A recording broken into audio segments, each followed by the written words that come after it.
సమాచారం కోసం 95 న్యూస్ ఇప్పుడు యాప్ లో మీ ముందుకు వచ్చింది. వెంటనే డౌన్లోడ్ చేసుకుని న్యూస్ అప్డేట్ తెలుసుకోండి. ప్రతి క్షణం ప్రజాక్షేమం కోసం. Welcome to 95 news. ప్రతి క్షణం ప్రజాక్షేమం కోసం. నేను మీ మాధురి. ఈ రోజు మనం గాంధీ భవన్ లో ఉన్నాము. మనతో పాటు ఉన్నారు senior spokes person Sudheer Reddy గారు. ఇప్పుడు వారితో మాట్లాడేద్దాం. నమస్తే సార్. సార్, యాక్చువల్గా ఈ రోజైతే మెయిన్ హాట్ టాపిక్ ఏంటంటే రైతులపై కాంగ్రెస్ కక్ష కట్టింది హరీష్ రావు అంటున్నారు.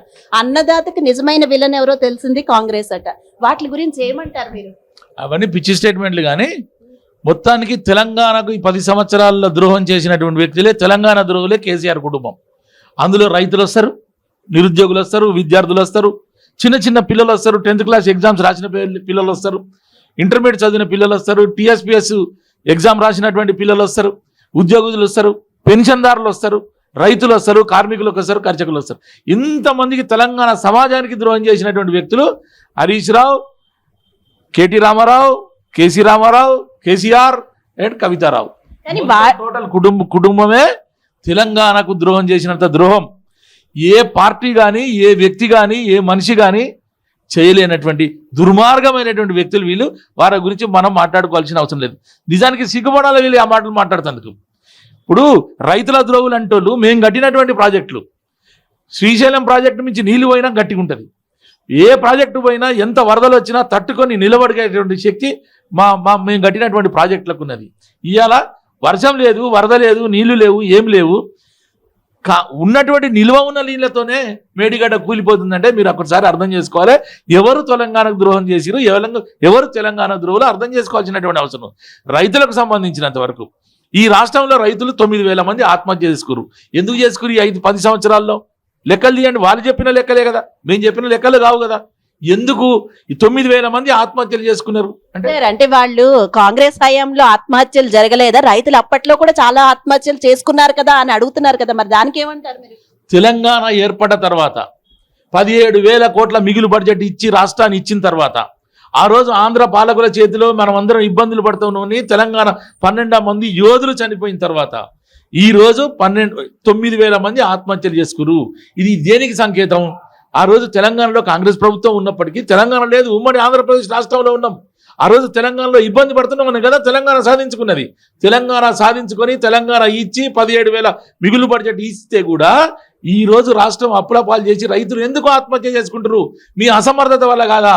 కేసీఆర్ అసమర్థత వల్ల కదా. కేసీఆర్ తీసుకున్నటువంటి అసమర్థత వల్లనే ఈ రకమైనటువంటి చర్యలు జరిగినాయి.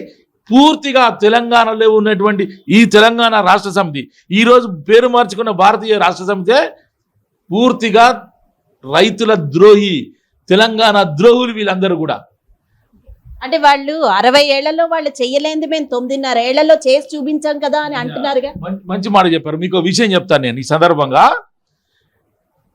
మొత్తం సెంట్రిక్గా అంటే ఈ తెలంగాణ రాష్ట్రం ఏర్పడిన తర్వాత ఏవో 4-5 పథకాలు తప్ప మొత్తం సెంట్రిక్గా ఒక ప్రోగ్రామ్ని వాళ్ళు పదే మాట్లాడుతూ ఉంటారు.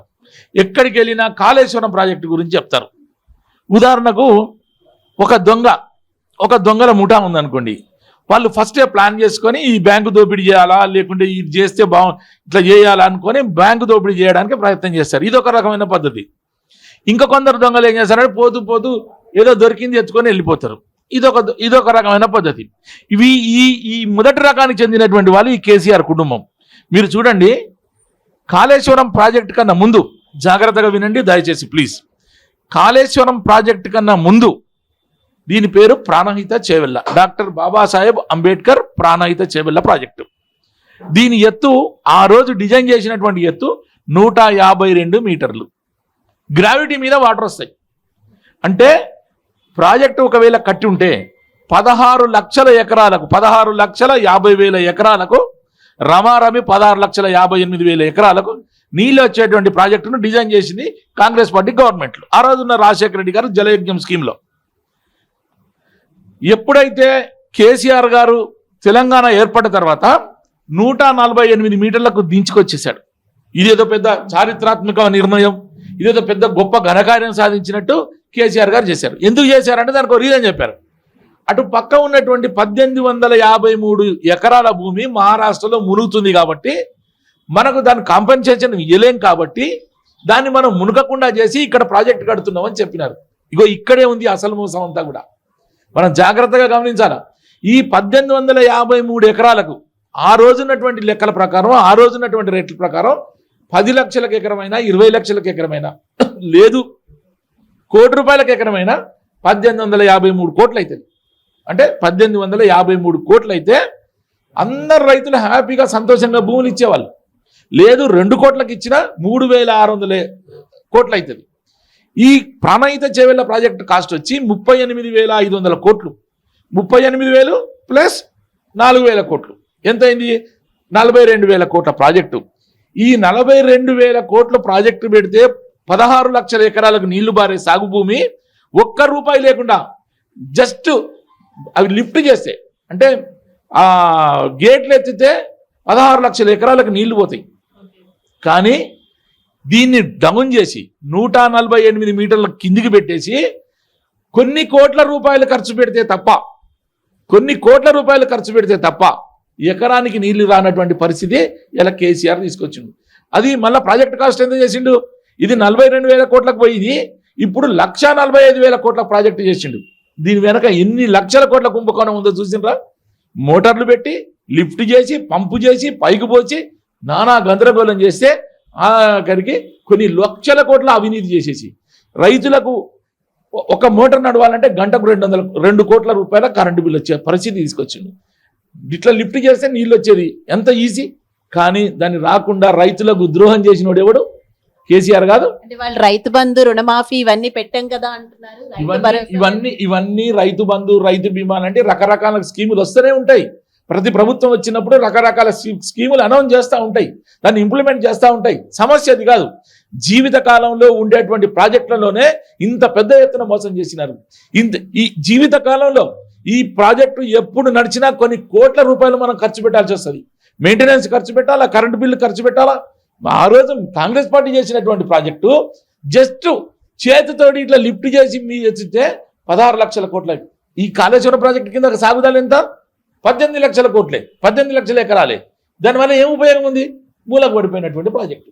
అంటే మీరు గుర్తుపెట్టుకోండి, ఇవాళ ఎన్ని శుద్ధభూసాల మాటలు మాట్లాడినా, ఎన్ని రకాలైనటువంటి మాటలు మాట్లాడినా, కాంగ్రెస్ కట్టినటువంటి ప్రాజెక్టుల ద్వారా ఉచితంగా నీరు వచ్చే పథకాలు, ఈ కేసీఆర్ పెట్టిన పథకాలు, ఈ ప్రాజెక్టులు కొన్ని కోట్ల రూపాయలు ప్రజాధనం వెచ్చింది తప్ప ఆ నీళ్లు బయటికి వెళ్ళినటువంటి సందర్భం. ఇంత మోసం చేసినోడు తెలంగాణ రైతు ద్రోహి, తెలంగాణ ద్రోహి కాక మరెవరైతారు? అందుకే కేసీఆర్ను మామూలుగా ఈసారి ఎన్నికల్లో మీరు చూడండి, ఖచ్చితంగా 100కి 100%, 100కి 150% కాంగ్రెస్ పార్టీకి ఓటు రాబోతుంది. ఈ సందర్భంగా నేను ఒక విజ్ఞప్తి చేయదలుచుకున్నాను. నేను ఇంతకుముందు కూడా మీతో కూడా అనున్న బయట, కానీ ఇప్పుడు ఈ టీవీ ఛానల్ వేదికగా చెప్పదలుచుకున్నాం. తిరుపతి వెంకన్నకు మొక్కిన, గుళ్ళో ఉన్న శివలింగాన్ని స్పర్శించిన, కనకదుర్గ అమ్మవారిని దర్శించిన, లేకపోతే కొండగట్టు అంజన్నకు బొట్టు పెట్టుకున్న, బిర్లా టెంపుల్కి ఎక్కిన ఎంత పుణ్యఫలం వస్తుందో ఇవాళ కాంగ్రెస్ పార్టీ చేతి గుర్తు మీద ఓటేస్తే కూడా అంతే పుణ్యం వస్తుంది, అంతే ఫలితం వస్తుంది, అంతే ప్రతిఫలం లభిస్తుంది. దుర్మార్గులను లేకుంటే ఇట్లాంటి నరకాసురులను వధించేటువంటి రోజు చేతి గుర్తుకు ఓటేసిన రోజు వస్తుందని మనవి చేస్తూ ఖచ్చితంగా ఓటేయాలని కోరుకుంటున్నాను. అంటే ఇప్పుడు ఈ రోజుల్లో చూసుకుంటే పుణ్యం కన్నా ప్రతిఫలం ఎక్కువ ఆశిస్తున్నారు. ప్రతిఫలం వస్తుంది, అదే చెప్పిన నేను. పుణ్యంతో పాటు ప్రతిఫలం కూడా వస్తుంది. ఈరోజు కేసీఆర్ ప్రభుత్వం వచ్చిన తర్వాత నిజంగా బాధాకరమైన విషయం ఏంటంటే, నిరుద్యోగులు ఇబ్బంది పడతా ఉన్నారు, పెన్షన్దారులు ఇబ్బంది పడుతున్నారండి. నెలకు జీతాలు రాకుండా ఉద్యోగస్తులు ఇబ్బంది పడతా ఉన్నారు. సిగ్గుండాలే హరీష్ రావుకు. ఒకవైపు మొత్తం సింగరేణిని సర్వనాశనం చేసేశారు. ఈయన ఆర్టీసీ చైర్మన్ ఉండే, ఈ ఆర్టీసీ గౌరవ అధ్యక్షుడు ఉండే, దాన్ని సర్వనాశనం చేసేసండి ఈ హరీష్ రావు యాదవ. కేటీఆర్ జలమండలికి ఉండే, జలమండలిని నాశనం చేశారు. అటు కవిత సింగరేణికి ఉండే, సింగరేణి నాశనం చేశారు. తెలంగాణ కేసీఆర్ ఉండే, తెలంగాణ సర్వనాశనం. అంటే వాళ్ళు ఏమంటున్నారంటే బీఆర్ఎస్ మీకు స్కీముల ప్రభుత్వం కావాలా, స్కాముల ప్రభుత్వం కావాలా అని అడుగుతున్నారు. మేము అది అంటున్నాం, స్కీముల ప్రభుత్వం కావాలా, స్కాముల ప్రభుత్వం కావాలా? కేసీఆర్ చేసిన స్కాములు భారతదేశంలో ఏ ముఖ్యమంత్రి చేయలే. స్కామ్ చేసేటోడే కేసీఆర్. మేము అది అడుగుతున్నాం, స్కీమ్ కావాలా, స్కామ్ కావాలా? స్కామ్ కావాలంటే కేసీఆర్, స్కీమ్ కావాలంటే కాంగ్రెస్. అంటే మళ్ళీ బీఆర్ఎస్ ఏమంటుందంటే మా సీఎం ఎవరు అంటే మేము ధైర్యంగా చెప్పగలము కేసీఆర్ అని, కానీ అదే కాంగ్రెస్ చెప్పమనండి వాళ్ళు సీఎం ఎవరు అంటే చెప్పలేరు అంటున్నారు. భారత రాజ్యాంగాన్ని అవమానపరిచినట్టే అది అట్లా మాట్లాడితే. ముఖ్యమంత్రిని ఎవరు ఎన్నుకుంటారో ప్రజాస్వామ్య విధంగా చెప్పాలా. ప్రజాస్వామ్యంలో ఓటు ద్వారా ప్రజాప్రతినిధి ఎన్నుకుంటే ఆ ప్రజాప్రతినిధిని ముఖ్యమంత్రిని ఎన్నుకుంటాడు. ఆ మాత్రం తలకాయ లేదు వాళ్ళకు, కనీసం రాజ్యాంగం విలువలు తెలియదు. అందుకే డాక్టర్ బాబాసాహెబ్ అంబేద్కర్ని అవమానించినట్టు అట్లా మాట్లాడితే డెమోక్రటిక్గా ఉన్నటువంటి పార్టీలో ఇది నిరంకుశత్వం కాదు, రాజుల పరిపాలన కాదు. మేము ప్రజలను ఓటేస్తే గెలిపిస్తే ఆయన ఎన్నుకుంటే మనకు ఒక చట్టం ఉంది, మనకు ఒక సీక్వెన్స్గా ఏం చేయాలో చూసుకోవాలా. ఈయనెవరండి నిర్ణయించడానికి? కేసీఆర్ను కేటీ రామారావు ఎవడాడు? ఎందుకు నిర్ణయిస్తుండే కేసీఆర్ అని? అంటే శాసనసభ్యులకు అసలు విలువ లేదా? మేము అదే అంటున్నాం. ఈ పార్టీలో ఈ శాసనసభ్యులకు విలువ లేదు. మీరు బానిసలు. అట్లాంటి కాంగ్రెస్ పార్టీ కాదు. మేము డెమోక్రటిక్గా ఎన్నుకుంటాం, మా అభిప్రాయాలను నిర్భయంగా చెప్తాం. అట్లాంటప్పుడు వీళ్ళెవరు? వీళ్ళు కేసీఆర్ ముఖ్యమంత్రి చేయాలనుకుంటే అది శాసనసభ ఎన్నిక కావాలి. ఎన్నికైన తర్వాత మీటింగ్ పెట్టుకోవాలా, మీటింగ్లో ఆయన ఎన్నుకోవాలా. ఆ మాత్రం తెలియదు కదా ఈ ఎదవలకు. తెలియకుండా మాట్లాడుతున్నారు. మరి బీజేపీ గురించి ఏమంటారు సార్? వాళ్ళు కూడా అధిష్టానం నుంచి దింపుతున్నారు కదా, సభలని ఇవన్నీ అన్ని పెడుతున్నారు. సో వాళ్ళ గురించి ఏమంటారు? ఏమంటారు మేడం? ఆ కార్లో కూర్చున్న వాళ్ళు ముందర కూర్చున్న వాళ్ళు వెనక కూర్చున్న వాళ్ళు మాయమైపోతున్నారు. కాంగ్రెస్లో కండువలు కప్పుకుంటున్నారు. ఈ రాష్ట్రంలో బీజేపీ అనే పార్టీ లేదు. బీజేపీ అనేది అయిపోయింది. ఎప్పుడైతే బీజేపీ బీఆర్ఎస్ పార్టీ టీఆర్ఎస్ పార్టీతో ఒక బీఆర్ఎస్ పార్టీని పుట్టించినారు కదా, అంటే బీజేపీ టీఆర్ఎస్ కలిసి ఒక బీఆర్ఎస్ అనే పార్టీని పుట్టించి దానికి మీడియేటర్ ఎంఐఎం ఉండి ఇవన్నీ చేసిన తర్వాత ప్రజలు కూడా అర్థం చేసుకుని ఈ మూడు పార్టీలు ఒకటే. ఈ మూడు పార్టీలతో ఇక ఈ రాష్ట్రం దేశం కొల్లగొట్టబడింది అనుకున్న తర్వాతనే ఈరోజు కాంగ్రెస్ పార్టీ వైపు అందరూ ఈ పార్టీ ఆ పార్టీ వీళ్ళు వాళ్ళని సామాజిక సేవలు చేసేటువంటి వ్యక్తులు, పౌర సమాజం, విద్యార్థులు, ఇతర పార్టీ నాయకులందరూ కూడా రాజకీయ భవిష్యత్తు కోసం రావడం లేదు. రాజకీయ భవిష్యత్తుతో పాటుగా రాష్ట్ర భవిష్యత్తు కోసం కాంగ్రెస్ పార్టీలోకి వస్తా ఉన్నారు. అందుకే సార్ మరి కాసేపట్లో అయితే సెకండ్ లిస్ట్ రాబోతోంది. ఫస్ట్ లిస్ట్ వచ్చింది, తర్వాత కొంత ధర్నాలు అవి అన్ని చూసాము. యాక్చువల్ గా అందరూ అనుకునేటట్టు కాంగ్రెస్ పార్టీలో సీనియర్ లీడర్స్ ఉన్నారు, కానీ ఐకమత్యం అయితే కొంచెం తక్కువ అనే వార్త అయితే ఉంది ప్రజల్లో. సో ఈసారి సెకండ్ లిస్ట్ వచ్చిన తర్వాత ఎలా ఉండబోతోంది? ఐకమత్యంగా ఉండబోతుంది. మీరు దాంట్లో మీకెందుకు నారద పాత్ర? మీ బాధ ఏంది అసలు? మేము పంచాయతీ పెట్టుకోవాలేనా? అదే కదా మీ బాధ. మేము పంచాయతీ పెట్టుకోవాలనుకుంటే ప్రజలకి ఏం చెప్తారండి? సెకండ్ లిస్ట్ వచ్చిన తర్వాత ఇక్కడ వచ్చినా థర్డ్ లిస్ట్ గెలుపు గుర్రాలకే ఇస్తున్నాము అని అంటున్నారు. బట్ ఎప్పటి నుంచో ఉన్న కార్యకర్తలు అయితే మాకు అన్యాయం జరిగింది అని మొదటి లిస్ట్ తర్వాత వచ్చారు. కొంతమంది అయితే ఇంకా చెప్పాలంటే మేము అప్లికేషన్లు మా దగ్గర ఇంత పెట్టి తీసుకున్నారు, బట్ అప్లికేషన్ పెట్టని వాళ్ళకి ఇచ్చారు అని ధర్నా చేశారు. మరి అలాంటివి వినిపిస్తున్నప్పుడు ఏమంటారు వాటి గురించి? ఏమనమండి, అవన్నీ సహజంగా జరుగుతాయి రాజకీయ పార్టీల్లో, పెద్ద విషయం కాదు. కానీ ఒకటి మాత్రం కోరుకుంటున్నా, వాళ్ళు బాధలో ఉన్నప్పుడు వాళ్ళ మీద మీరు ఆజ్యం పోయకండి. దయచేసి గొట్టాలు పెట్టి మైకులు పెట్టి వాళ్ళని రెచ్చగొట్టి వాళ్ళని ఇంకా బాధ పెట్టి, ఎందుకంటే సహజంగానే చాలా సంవత్సరాల పాటు కాంగ్రెస్ పార్టీలో కానీ మరో పార్టీలో కానీ పనిచేస్తూ ఉంటారు. కొన్ని పరిస్థితులు అక్కడ ఉన్నటువంటి సామాజిక పరిస్థితులు లేకుండా అక్కడ ఉన్నటువంటి అన్ని రకాల పరిస్థితులు వేరీ చేసుకొని సీట్లు ఇస్తుండే అన్ని పార్టీలు. కానీ మీరు అదే ఛాన్స్ తీసుకొని టీవీ వాళ్ళు పేపర్ వాళ్ళు ఏం చేశారంటే మీకు రాలే కదా, మీకు ఏమనిపిస్తుంది? మీరు గెలవాలి అంటే ఈ గొట్టాలని వాడుకుంటున్నారు, మళ్ళీ ఇలాంటిది అన్నప్పుడు ఇవి గొట్టాలు అయిపోయా? అంటే గొట్టం అంటే మేము ఇట్లాంటి మైకులు సరే, నేను తెలంగాణ భాషలో గెలుపుకి మా మైకులు ఎంతో ఉపయోగపడ్డాయి కదా. 100% తెలంగాణ సమాజం కోసం, దేశ ప్రజల ఔన్నత్యం కోసం మీరందరూ కూడా కష్టపడి పనిచేస్తున్న మాట వాస్తవం.